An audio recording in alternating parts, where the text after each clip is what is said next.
அனைவருக்கும் மீனூஸ் கிச்சனின் அன்பான வணக்கங்கள். இன்றைக்கி நம்ம கிச்சனில் சமைக்கலை. இன்றைக்கி நம்ம பூஜா பாத்திரங்களுக்கு எல்லாம் தேய்ச்சி எடுத்துருக்கோம். இதுக்கு நான் மஞ்சள் குங்குமம் அப்படி வைக்கிறத நம்ம வீடியோவில் பார்க்கலாம். இது நல்ல எலுமிச்சம்பழமும் சபீனாவும் போட்டு தேய்ச்சா அந்த மாதிரி நல்லா உங்களுக்கு தங்கம் மாதிரி நல்லா பளிச்சுன்னு வந்துடும். கொஞ்சம் எலுமிச்சம்பழம் சபீனா, கொஞ்சம் வேணால் சோடா உப்பு, சமையல் சோடா இருக்கு இல்லையா, அது கூட போட்டு தேய்ச்சிங்கன்னா இந்த மாதிரி தங்க மாதிரி நல்லா தகன்னு வந்துடும் உங்களுக்கு. இந்த மாதிரி நல்லா தேய்ச்சி விளக்கிக்கணும். இது நம்ம பூஜை ரூமில் இருக்க பிள்ளையார் உங்களுக்கு தெரியும். நான் கொலக்கட்டையெல்லாம் செஞ்சு இவருக்கு தான் படைச்சிருக்கேன். இவர் கொஞ்சம் பூஜை ரூமில் கால் கடுக்கு அப்படி நின்றுக்கிட்டே இருப்பார்ல, அதனால் கொஞ்சம் அப்படி சாய்ச்சி வச்சுருக்கேன். இது நம்மளோட சாய்பாபா. அவரையும் நல்லா தண்ணியில் குளிப்பாட்டி இப்படி சத்து நேரம் கால் வலிக்கிறதுக்காக சாய்ச்சி படுக்க வச்சுருக்கேன். இப்போ இதெல்லாம் நல்லா நம்ம கழுவி எடுத்து வச்சு இப்போ நம்ம பொட்டு வைக்கிறத பார்க்கலாம். இதுக்கு பார்த்திங்கன்னா கொஞ்சம் சந்தனம், குங்குமம், மஞ்சள் இதெல்லாம் நம்ம யூஸ் பண்ணாமல் இருக்கிறது தான் சாமிக்கு வைக்கணும். நம்ம யூஸ் பண்ணுறத சாமிக்கு வைக்க வேண்டாம். அது கூட பார்த்திங்கன்னா கொஞ்சம் ஜவ்வாது பவுட்ரு போட்டிங்கன்னா அந்த நல்ல ஸ்மெல் இருக்கும். பூஜா ரூம்லேயே உங்களுக்கு நல்ல ஜவ்வாது மணத்தோட சுவாமிக்கு ரொம்ப பிடிக்கும் அந்த மனம். இது நம்ம இப்போ பார்க்கலாம் எப்படி வைக்கலான்ட்டு. இது விளக்கில் போடுற லக்ஷ்மி காசுன்னு சொல்கிறது. இந்த மாதிரி லக்ஷ்மி உருவத்தோடு இருக்கும். நம்ம நல்லெண்ணெயில் எப்போவும் லக்ஷ்மி வாசம் செய்கிறதுன்னு சொல்லுவோம் இல்லையா, அதனால் நல்லெண்ணெயில் அந்த விளக்கில் எண்ணெய் ஊற்றின உடனே இதில் போட்டுறணும். போட்டுட்டு நல்லெண்ணெய் ஊற்றி நம்ம திரி போடணும். இதுவும் எங்கள் பக்கம் இந்த மாதிரி காசு வச்சுருப்போம். நாங்கள் எல்லாருமே வச்சுருப்போம். கிடைக்கும், இது கடையில் கிடைக்கும். பித்தளை சாமான் கடையில் கேட்டிங்கன்னா கிடைக்கும். இந்த ஒரு காசே 100 ரூபா சொல்லுவாங்க. அங்கே சந்தையிலலாம் விற்பாங்க. ஒரு காசு 100 ரூபா நம்ம காசு கொடுத்து வாங்கணும். ஓகே, நம்ம இப்போ பொட்டு வைக்கிறத பார்க்கலாம். இப்போ பாருங்கள் ஃப்ரெண்ட்ஸ், நான் குங்குமம் நம்ம திருப்பதிக்கு போனப்போ திருச்சானூரில் வாங்கினது. பத்மாவதி அம்மா தாயார் அந்த சன்னதியில் வாங்கினது இந்த குங்குமம். அது ஒரு கிண்ணத்தில் எடுத்திருக்கேன். இப்போ இது கூட நம்ம கொஞ்சம் சந்தன பவுட்ரு. இது சும்மா இங்கே கடைகளில் வாங்கினது தான். ஆனால் பியூராக என்னன்னு எனக்கு தெரியல. ஆனால் சந்தன பவுடர்னு கொடுத்தாங்க, சரி வாங்கியாச்சு. இது கூட நம்ம கொஞ்சம் மஞ்சள் கலந்துக்கணும். இப்போ நம்ம ஜவ்வாது பவுட்ரு பாருங்கள், சின்ன பாட்டிலில் வச்சுருக்காங்க. திறந்த உடனே அப்படி ஒரு வாசமாக இருக்குது. இது இப்போ கொஞ்சமாக எடுத்து நம்ம இதில் போட்டுக்கலாம்.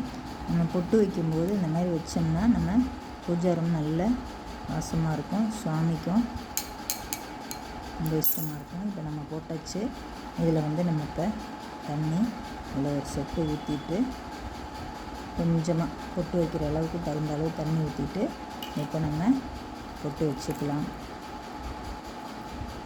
கையினால் கூட வைக்கலாம். அப்படி இல்லை நீங்கள் ஒரு சின்ன ஆணி இருந்துச்சுன்னா கூட அந்த பொட்டு ஒரே மாதிரி ஈவனாக வரும். இப்போ பார்த்திங்கன்னா நம்மளோட வாசமான ஜவ்வாது மணக்கும் நம்மளோட மஞ்சள் குங்குமம் ரெடி. நீங்கள் விளக்குக்கு நீங்கள் எப்படி பொட்டு வைப்பீங்களோ அந்த மாதிரி வச்சுக்கோங்க. நான் 7 பொட்டு வச்சுருப்பேன். 1 2 3 4 5 6 நடுவில் ஒரு பொட்டு வச்சுருவேன். 7. இதுக்கு பார்த்திங்கன்னா நீங்கள் குங்குமம் எப்படி வைக்கணும்னா ஒரு ஆணி இருந்தால் கூட ஆணியில் வைக்கலாம். இந்த ஆணியோட பின்பக்கத்தில் லேசப்படி தொட்டுட்டு இந்த குங்குமத்தை எடுத்து வச்சிட்டிங்கன்னா அழகாக ஒரே ரவுண்டாக விழுகும். ஆச்சா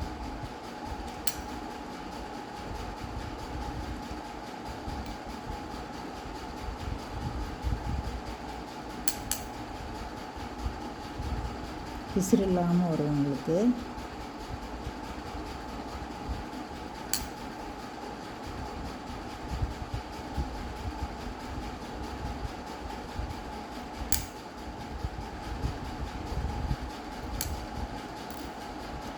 இப்போ நம்ம இந்த விளக்கும் இந்த மாதிரி பொட்டு வச்சாச்சு பாருங்கள். இந்த மாதிரி வச்சா உங்களுக்கு நீட்டாக இருக்கும் பார்க்க.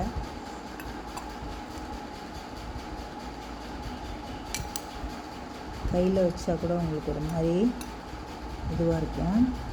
இந்த மாதிரி ஒரு ஆணி வச்சிட்டிங்கன்னா நீட்டாக உங்களுக்கு நல்லா ரவுண்டாக அழகாக பொட்டு சூப்பராக நம்ம ஸ்டிக்கர் பொட்டு மாதிரியே நல்லா நீட்டாக இருக்கும். இப்போ பாருங்கள் ஃப்ரெண்ட்ஸ், நம்மளோட சுவாமி எல்லாம் பூஜைக்கு ரெடியாக இருக்காங்க. நம்ம இப்போ திரி போட்டு எண்ணெய் ஊற்றி பூவெல்லாம் போட்டு சுவாமிக்கு பழமெல்லாம் வாங்கி வச்சுருக்கோம் நைவேத்தியத்துக்கு. அதெல்லாம் வச்சு நம்ம விளக்கேற்றிக்கலாம். விளக்கேற்றி வெள்ளிக்கிழமை பூஜை செய்யலாம். இந்த மாதிரி ஒரு செம்பில் வந்து நிறைய செம்பு தண்ணி வச்சுருங்க சாமி ரூமில். அதுக்கும் கொஞ்சம் பொட்டு வச்சுட்டு தண்ணி நிறைய வச்சிட்டிங்கன்னா அது வந்து ஒரு வாரம் 10 நாள் ஆனால் கூட அந்த தண்ணி வற்றாது, அப்படியே இருக்கும் உங்களுக்கு. பூஜை ரூமில் எப்போவுமே ஒரு சின்ன செம்பில் தண்ணி வச்சுருங்க. நம்ம சப்போஸ் நெய்வேத்தியம் ஏதாவது பழம், திராட்சை, கல்கண்டு எதுவும் வைக்க மறந்துட்டாலும் சுவாமிக்கு தண்ணி இருக்குது அப்படிங்கிறதுல ஒரு இது இருக்குது. அதனால் எனக்கு தெரிஞ்சபடி நான் பண்ணுறேன். இந்த வீடியோ பிடிச்சிருந்தா லைக் பண்ணி, ஷேர் பண்ணி, கமெண்ட்ஸ் பண்ணுங்கள், சப்ஸ்கிரைப் பண்ணுங்கள் ஃப்ரெண்ட்ஸ். அனைவருக்கும் நன்றி.